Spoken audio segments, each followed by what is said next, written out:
Hello everyone, welcome back to my channel Dr. Diaries. Today we are going to study about the embryology of Rachna Sharif and in modern anatomy of BMS first year. Let's begin. Hello everyone, आज हम पढ़ने वाले हैं embryology. Embryology, the definition and branches of embryology. Embryology is the study of intrauterine development of an individual. जो embryology होता है वो intrauterine development यानी कि बिफोर बर्थ जो भी डेवलपमेंट हो रहा होता है उस पूरे प्रोसेस को हम एम्ब्रायोलॉजी ब्रांच में पढ़ते हैं. Total period of development is 38 weeks. जो टोटल पीरियड ऑफ डेवलपमेंट होता है वो 38 वीक्स का होता है. Development is of two types, embryonic development and fetal development. जो एम्ब्रियोनिक स्टेज है वो फर्स्ट 2 मंथ तक रहती है और जो फीटल स्टेज है वो 3rd मंथ से लेकर के बर्थ तक की होती है. तो जो एम्ब्रियोलॉजी है this is the study of the formation and development of the embryo or fetus from the moment of conception up to the time when it is born as an infant. जो embryology कहेंगे हम वो जो है conception से लेकर के जो टाइम है बर्थ तक का जो टाइम है तब तक जो भी डेवलपमेंट होता है हम उसको एम्ब्रियोलॉजी ब्रांच में पढ़ेंगे. उसमें भी 2 टाइप्स है, एम्ब्रियोनिक स्टेज और फीटल स्टेज. जो एम्ब्रियोनिक स्टेज है वो फर्स्ट 2 मंथ तक रहती है, जो फीटल स्टेज है वो 3rd मंथ से लेकर के बर्थ तक रहता है. एंड स्टेजेस ऑफ एम्ब्रियोलॉजी, जो स्टेजेस है एम्ब्रियोलॉजी की वो है जर्मिनल पीरियड होता है, दूसरा एम्ब्रियोनिक पीरियड होता है, तीसरा फीटल पीरियड होता है. तो जर्मिनल पीरियड में क्या होता है, फर्स्ट वीक से लेकर के 3rd वीक तक का जो पीरियड होता है उसे जर्मिनल पीरियड कहते हैं क्योंकि इस टाइम पे फर्टिलाइजेशन होता है और ट्राई लैमिनर डिस्क जो है वो बनती है, तो इसको हम जर्मिनल पीरियड कहते हैं. Next is embryonic period. Embryonic period 4th week से लेकर के 8th वीक तक रहता है क्योंकि इस टाइम पे डिफ्रेंशिएशन होता है ट्राईजर्मिनल लेयर का. जो ऊपर बना हुआ था ट्राईजर्मिनल जो डिस्क बना है, ट्राई लैमिनर डिस्क बना हुआ है, तो जो ट्राईजर्मिनल लेयर है उसका जो है डिफ्रेंशिएशन होगा और टिश्यू और ऑर्गन्स बनेंगे इससे, तो हम इसको एम्ब्रियोनिक पीरियड कहते हैं.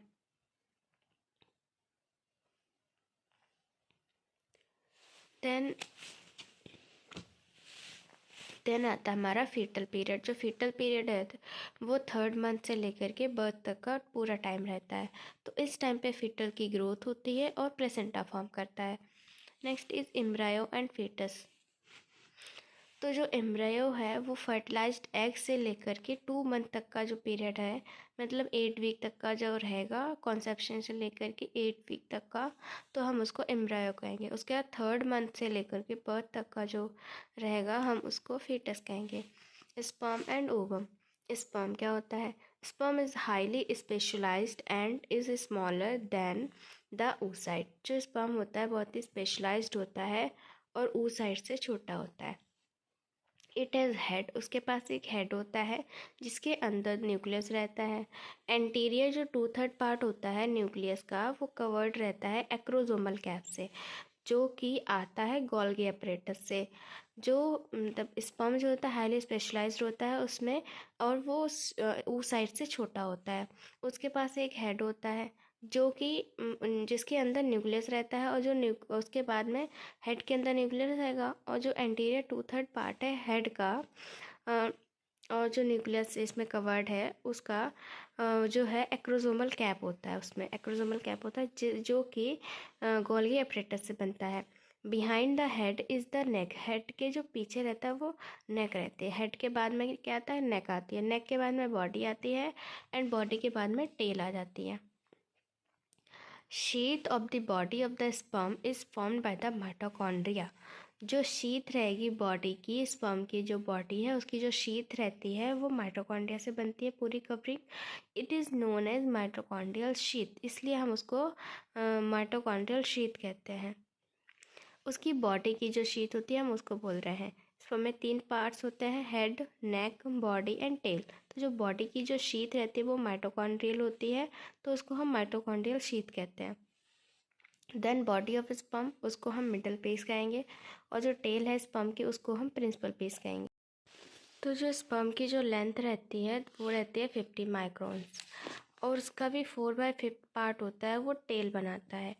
Next is parts of spermatozoa. Spermatozoa में पार्ट्स कौन कौन से होते हैं? स्पर्मेटोजोआ के अंदर 4 पार्ट्स होते हैं। पहला हेड, दूसरा नेक, तीसरा बॉडी और फिर टेल। तो जो हेड होता है उसकी जो लेंथ है that is 4 microns. Chromosomes head में कितने रहेंगे? 23 क्रोमोजोम्स रहेंगे। एंटीरियर 2/3 पार्ट होता है वो न्यूक्लियस का कवर्ड रहता है एक्रोसोमल कैप से। नेक्स्ट, एक्रोसोमल कैप कंटेन क्या करता है? उसके अंदर एंजाइम्स होते हैं जैसे कि एसिड फॉस्फेट, हाइलुरोनाइड्स होते हैं, प्रोटीज होता है जिसको हम एक्रोसोमेज भी कहते हैं। ये इन्वॉल्व्ड रहते हैं पेनिट्रेशन में। जब वो oocyte में जा कर के पेनिट्रेट करता है तो उसमें ये सारे एंजाइम इन्वॉल्व रहते हैं। उसके पास कंप्लीट कवरिंग होती है सेल मेम्ब्रेन की, जिसमें कोई भी साइटोप्लाज्म अंदर नहीं रहता है। नेक्स्ट इज़ नेक। नेक जो होती है वो काफ़ी नैरो रहती है और उसके अंदर फनल शेप्ड बेसल बॉडी रहती है, और स्फेरिकल जो होता है वो सेंट्रियोल होता है उसके अंदर में। जो बेसल बॉडी है वो कनेक्टिंग पीस है हेड और बॉडी के बीच में। Next is body. तो बॉडी की जो लेंथ है that is 4 microns and cylindrical shape में रहती है, made up of axial filaments, mitochondrial sheath, cytoplasm and cell membrane. At the junction of body and tail is terminal centriole called ring centriole। जो body और tell का जो junction रहता है वहाँ पर एक सेंट्रियोल रहता है जिसको हम रिंग सेंट्रियोल कहते हैं।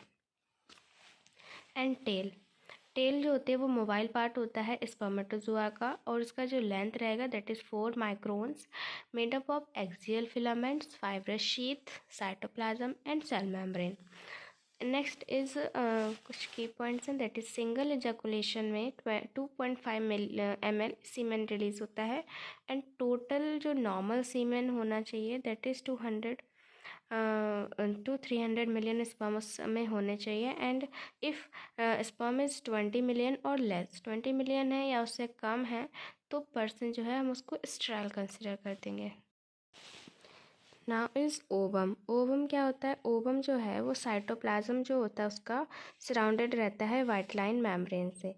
The nucleus is not visible due to dissolution of the nuclear membrane. जो न्यूक्लियस होता है वो विजिबल नहीं होता क्योंकि डिसोल्यूशन हो जाता है न्यूक्लियर मेम्ब्रेन का।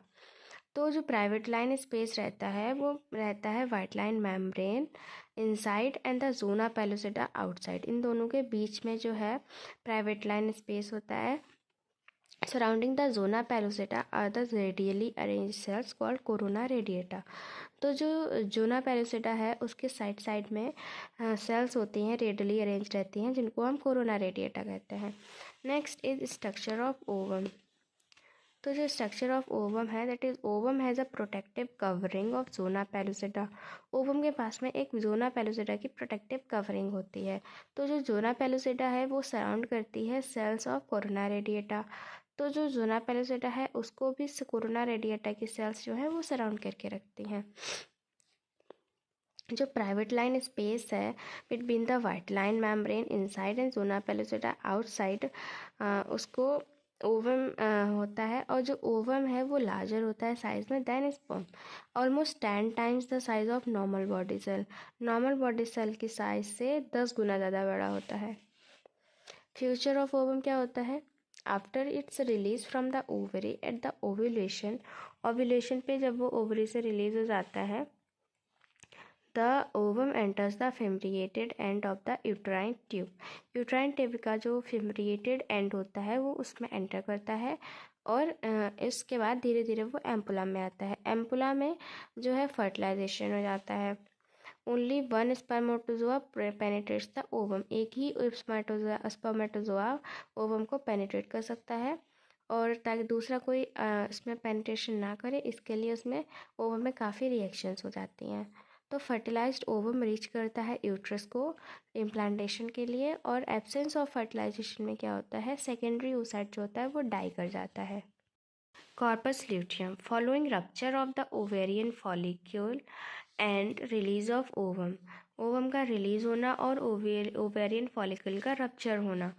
तो जो रिमेन्स रहते हैं follicle form the corpus luteum, इससे जो क्या आता है उससे फॉर्म करता है corpus luteum which rupture of follicle its wall collapses and crumbles and get folded. Now is spermatogenesis. The testis are the male sex organs और मेल गोनैड्स. जो टेस्टिस होते हैं वो मेल सेक्स ऑर्गन्स होते हैं या मेल गोनैड हम कहेंगे. उसके बाद में दे प्रोड्यूस मेल गैमेट, जो है मेल गैमेट्स प्रोड्यूस करते हैं. The male gametes are spermatozoa. जो मेल गैमेट्स होते हैं वो क्या होते हैं, स्पर्मेटोजोआ होते हैं. टेस्टिस मेल गैमेट्स या फिर हम मेल सेक्स ऑर्गन्स कह सकते हैं जिनके पास में मेल गैमेट्स रहते हैं. जो मेल गैमेट्स होते हैं वो स्पर्मेटोजोआ रिलीज़ करते हैं. And the process is called spermatogenesis. इसी प्रोसेस को हम स्पर्मेटोजेनेसिस कहते हैं. Spermatozoa are formed in the wall of seminiferous tubules of the testis. जो टेस्टिस के सेमनिफेरस ट्यूब्यूल्स होते हैं उनमें स्पर्मेटोजोआ बनते हैं और धीरे धीरे मैचुरेशन के बाद वो रिलीज हो जाते हैं. Stages of spermatogenesis. सबसे पहले spermatogonium of type A is 44 + x + y, इसका रेशियो रहेगा. देन आफ्टर टाइप बी का भी यही सेम रेशियो है. उसके बाद में इसमें फर्स्ट मियोटिक डिवीज़न होता है तो 22 + x बनता है. 22 + x यानी कि फीमेल के दो गैमेट्स बनेंगे. उसके बाद में 22 + y में मतलब मेल के 2 गैमेट्स बनेंगे. सेकेंड मियोटिक डिवीज़न के बाद में हो जाएगा. Then after oogenesis. Oogenesis. The ovary is the female sex organ or gonad. They produce gametes. Ovary जो होता है वो फीमेल सेक्स ऑर्गन होगा या फिर हम उसको गोनाड कह देंगे और वो गैमेट्स प्रोड्यूस करता है. The female gametes produce by the ovary are called ova and the process is called oogenesis.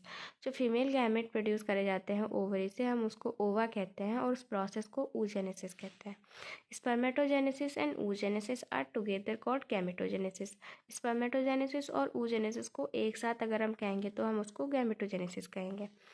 जो फीमेल गोनैड होते हैं वो ओवरी होती है. ओवरी का आउटर पार्ट कॉर्टेक्स होता है, इनर पार्ट मेडुला रहता है. जो कॉर्टेक्स होता है उसके अंदर बहुत सारे राउंड सेल्स होते हैं जिनको हम ऊगोनिया कहते हैं. ऊगोनिया जो होते हैं वो प्रोड्यूस किए जाते हैं during early stage and get arrested in non dividing phase of the cell cycle. जो ऊगोनिया होते हैं वो कॉर्टेक्स के अंदर रहते हैं और वो जो है बहुत ही अर्ली स्टेज में बन जाते हैं लेकिन वो नॉन डिवाइडिंग स्टेज में चले जाते हैं और after puberty they start maturation. उनका मैच्योरेशन स्टार्ट हो जाता है और वो रिलीज़ होने लग जाते हैं. इफ़ फर्टिलाइजेशन होता है तो वो एक लाइफ को जन्म देते हैं. अगर फर्टिलाइजेशन नहीं होता है तो वो रप्चर होकर के वेस्ट हो जाता है. Difference between spermatocyte. Primary spermatocyte जो होता है वो 4 स्पर्मेटोजोआ बनाता है और जबकि प्राइमरी oocyte जो होता है वो एक ही ओवम बनाता है. और इसका जो प्रोसेस है वो ये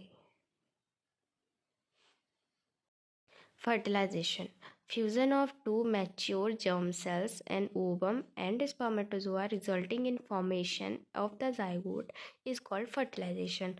दो मैच्योर गैमेट्स यानी कि ओवम और स्पर्मेटोजोआ का जो फ्यूज़न होता है उसे हम फर्टिलाइजेशन कहेंगे जिसमें जाइगोट बनेगा. Fertilisation take part in the ampullary part of the fallopian tube. जो फीमेल का जो यूट्रस में मतलब फीमेल का जो रिप्रोडक्टिव सिस्टम है उसमें जो एम्पुलरी पार्ट होता है वहाँ पर फर्टिलाइजेशन टेक प्लेस करता है और प्रोस्टाग्लैंडिन्स जो होते हैं वो पावरफुल कॉन्स्ट्रक्शंस करते हैं यूट्राइन मसल्स का.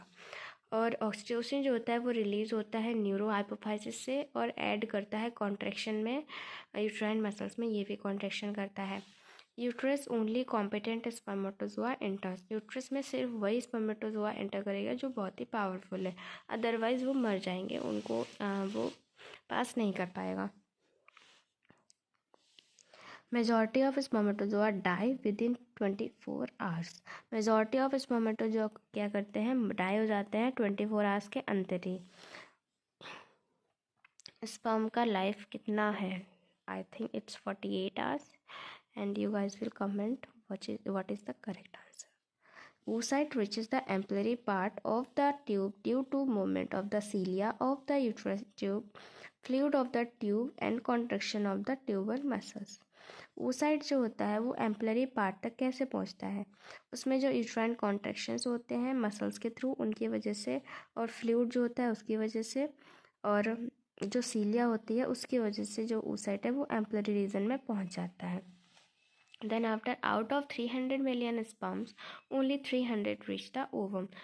300 मिलियन स्पर्म्स एक बार रिलीज होते हैं, उनमें से 300 सिर्फ ओवम तक पहुंचते हैं, बाकी सारे रास्ते में ही उनकी डेथ हो जाती है। Corona radiata forms the first barrier, zona pellucida the second, and the white line membrane of the secondary oocyte becomes the third barrier.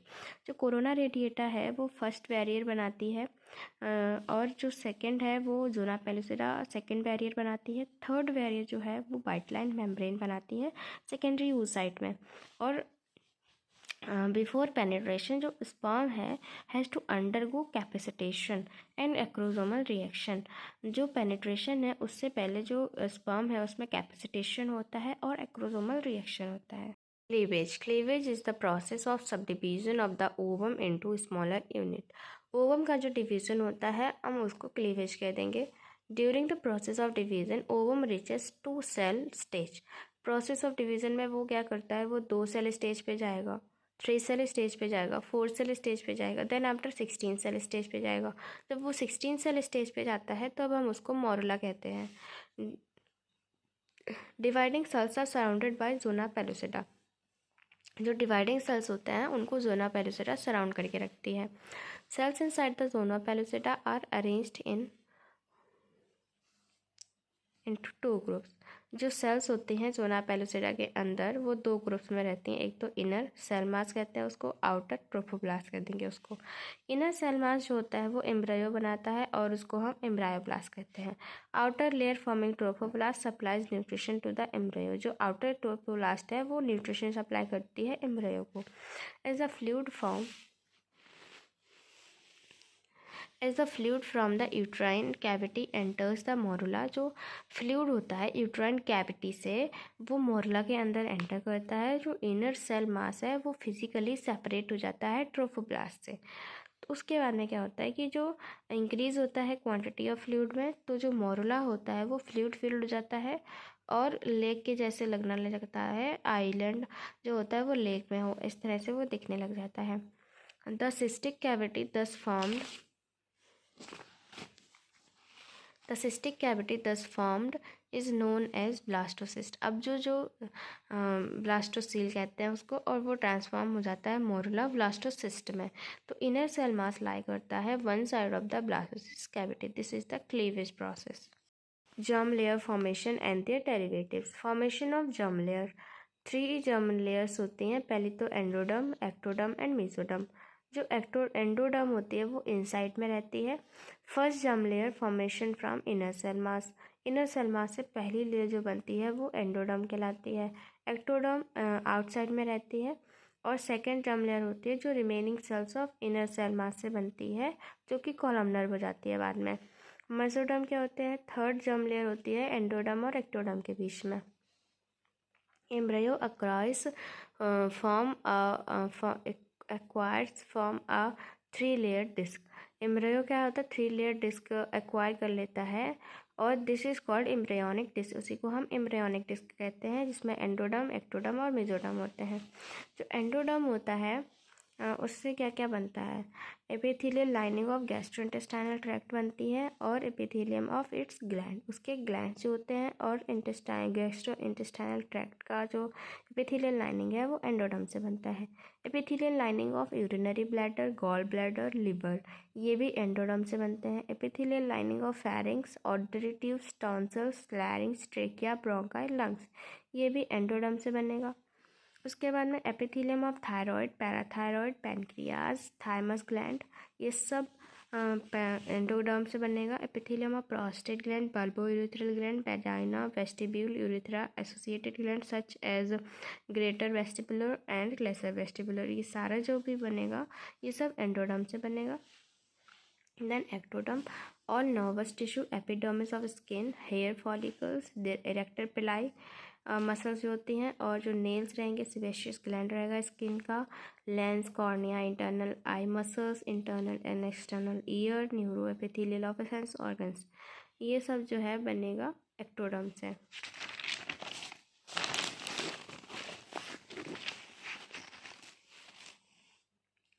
Epithelium of oral cavity, nasal cavity, epithelium of pineal gland, pituitary gland and adrenal medulla, ये सब बनता है ectoderm से। Mesoderm से क्या बनेगा?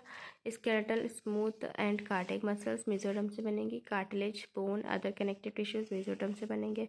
Blood, bone marrow, lymphatic tissues, endothelium of blood vessels, lymph vessels and dermis of skin, fibrous tunic, vascular tunic of eye, epithelium of kidney and ureters, epithelium of adrenal cortex, epithelium of gonads and genital tracts, ये सब mesothelium से बनता है, mesoderm से बनता है। Next part 2 में हम पढ़ेंगे sex determination, month wise development, fetal circulation, placenta formation and umbilical cord formation.